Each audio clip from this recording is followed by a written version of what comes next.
El libro de Lamentaciones. Es un libro único en el Antiguo Testamento que contiene 5 poemas de un autor anónimo que sobrevivió y ahora está reflexionando sobre el asedio babilonio de Jerusalén y la destrucción y el exilio que le siguió. Recuerda la historia completa en el libro de Segunda de Reyes.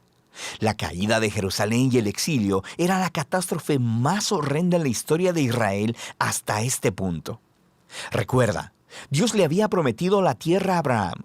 Le había dado a David victoria para hacer a Jerusalén la capital de Israel, y de David provino el linaje real de los reyes. Tenías la presencia de Dios ahí en el templo, donde los sacerdotes mantenían los rituales de adoración de Israel.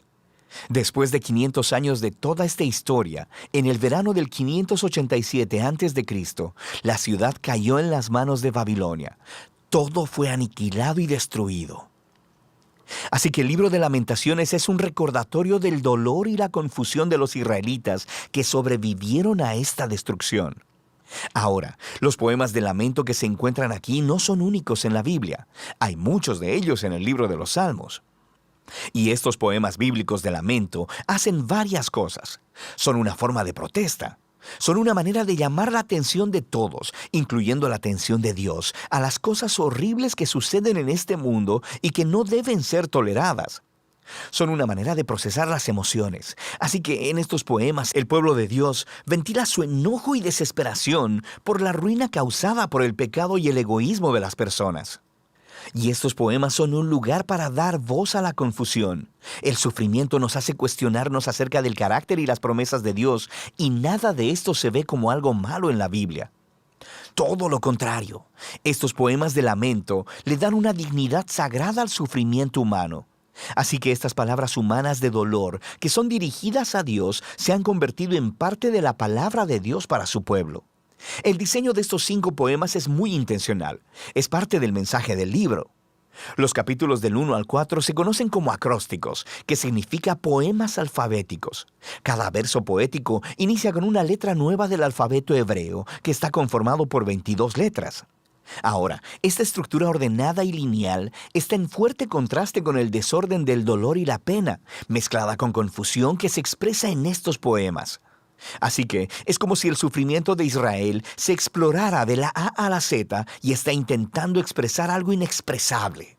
Los capítulos del 1 al 2 tienen un verso por letra cada uno, lo que les da un diseño bastante similar, pero los temas son muy diferentes. Así que el capítulo 1 se enfoca en el dolor y la vergüenza de una figura llamada Señora Sión. El poeta personifica a la ciudad de Jerusalén como una viuda, también llamada hija de Sión. Y ella se sienta sola. Está angustiada por sus seres queridos, devastada. Nadie viene a consolarla. Es una metáfora muy poderosa. Y luego habla la señora Sión. Ella clama al Señor para que le ponga atención a su destino. Y a través de esta imagen, el poeta está mostrando que la destrucción de la ciudad trajo un nivel de trauma psicológico en los israelitas que solo puede ser expresado como la experiencia de un funeral y la muerte de un ser amado. El capítulo 2 se enfoca en la caída de Jerusalén y cómo ésta fue consecuencia del pecado de Israel y fue producida por la ira de Dios, la cual es una palabra clave en este poema. Es importante recordar que en la Biblia, la ira de Dios no es un enojo espontáneo y volátil. Los poetas y profetas bíblicos utilizan esta palabra para hablar de la justicia de Dios. Israel había entrado en un acuerdo de pacto con Dios, y durante siglos habían estado violándolo al adorar a otros dioses, perpetrando la injusticia y oprimiendo al pobre. Y sí, Dios es lento para airarse, pero Él eventualmente se aira por la maldad humana, y Él traerá su justo enojo en la forma de un castigo. En el caso de Jerusalén, esto implicó permitir que Babilonia viniera y conquistara la ciudad. Así que este poema está reconociendo que la ira de Dios está justificada. Pero esto no impide que el poeta se lamente y le pida a Dios que muestre compasión una vez más. El capítulo 3 rompe este patrón de diseño al tener 3 versos por letra, así que es el poema más largo del libro. Y la voz que se escucha es la de un hombre solitario hablando desde su sufrimiento y dolor como representante de todo el pueblo.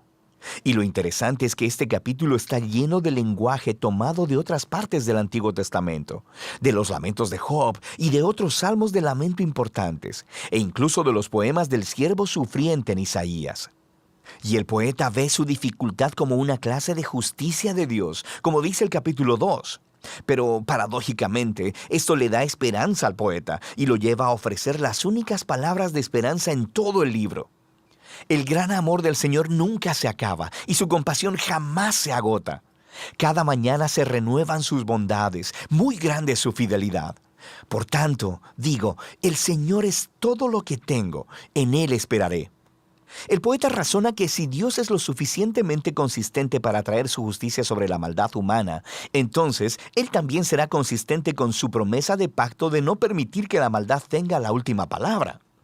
Así que para este poeta, el juicio de Dios es el semillero de esperanza para el futuro. El capítulo 4 regresa a la misma estructura alfabética de los capítulos 1 y 2, y es una vívida y perturbadora descripción del asedio por 2 años en Jerusalén. Y contrasta cómo las cosas solían ser en Jerusalén del pasado y lo terribles que se han convertido durante el asedio. Los niños solían reír y jugar en las calles, pero ahora mendigan comida. Los ricos solían comer manjares lujosos, pero ahora comen lo que sea que puedan encontrar en el polvo. Y los líderes reales solían estar llenos de esplendor, pero ahora están hambrientos, sucios e irreconocibles. Y el rey ungido del linaje de David ha sido capturado y arrestado.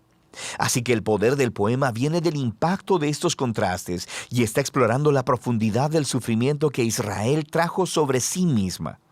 Ahora, el poema final es único porque rompe con el patrón de diseño. Es igual de largo que los otros poemas alfabéticos, pero sin orden. Es como si el poeta no pudiera soportarlo más y su dolor ha explotado en un caos. El poema es una oración comunitaria por la misericordia de Dios. Israel le ruega a Dios que no ignore su sufrimiento ni los abandone. Y el poema ofrece una larga lista de las diferentes clases de personas que fueron devastadas por la caída de la ciudad. Ellos le piden a Dios que no se olvide de estas personas y se lamentan en nombre de otros, dándole voz a su dolor. Sufrir en silencio simplemente no es una virtud en este libro. No se le pide al pueblo de Dios que niegue sus emociones, sino que alcen la voz de protesta para expresar sus sentimientos y derramarlos delante de Dios. El libro termina con algo parecido a una paradoja. El poeta reconoce que Dios es el Rey eterno del mundo, pero también que las circunstancias los hacen sentir como si Dios no estuviera por ningún lado. Así que las palabras finales del libro dejan esta tensión completamente sin resolver y pregunta, ¿a no ser que nos hayas desechado totalmente? Y el libro termina. El poeta no ofrece una conclusión linda y limpia, muy similar a nuestras propias experiencias de dolor y sufrimiento. La historia de la Biblia no termina aquí, pero este importante libro nos muestra cómo el lamento, la oración y el dolor son una parte crucial del camino de fe del pueblo de Dios en un mundo quebrantado. Y de eso trata el libro de Lamentaciones.